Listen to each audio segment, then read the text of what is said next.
In an unexpected turn of events, French President Emmanuel Macron made the announcement on June 6th that France will be providing fighter jets of the Mirage 2000 model to Ukraine as part of its ongoing agreement to offer military assistance.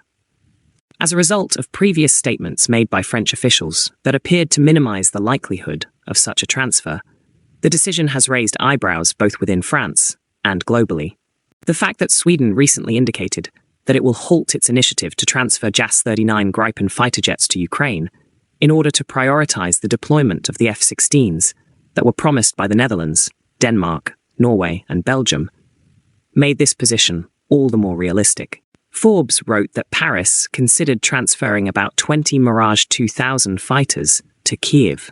In an interview with a French television station TF1, he said the aircraft to be donated would be a Mirage 2005. When he meets with Ukrainian President Volodymyr Zelensky at the Élysée Palace in Paris on the 7th, he will reportedly propose that pilot training begin this summer. The training normally takes 5 to 6 months, so we expect the training in France to be completed by the end of the year, Macron said. Scalp EG cruise missiles and AASM Hammer smart bombs are examples of the advanced weapons that can be carried by the Mirage 2005, which is a modernized version of the fourth-generation Mirage 2000 military aircraft.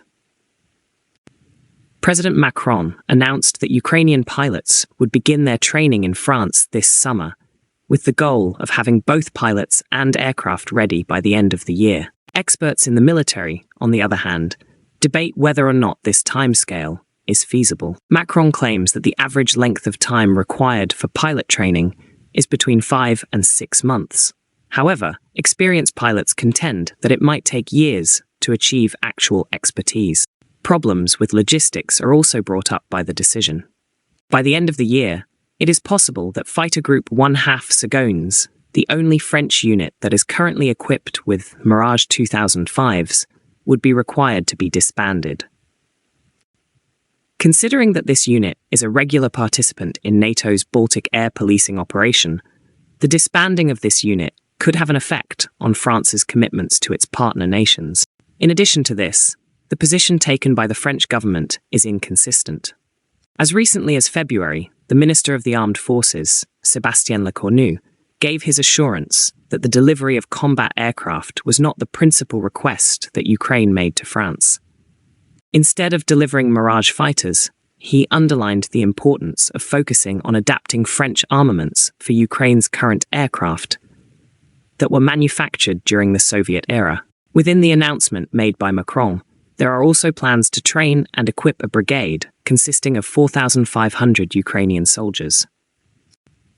It is interesting to note that comparable plans for the French army during recent budget negotiations were thought to be not feasible, yet they are now being offered to Ukraine. Macron's choice also has geopolitical repercussions. Macron added that France does not desire to escalate its relationship with Russia, despite its intention to assist Ukraine in its resistance efforts.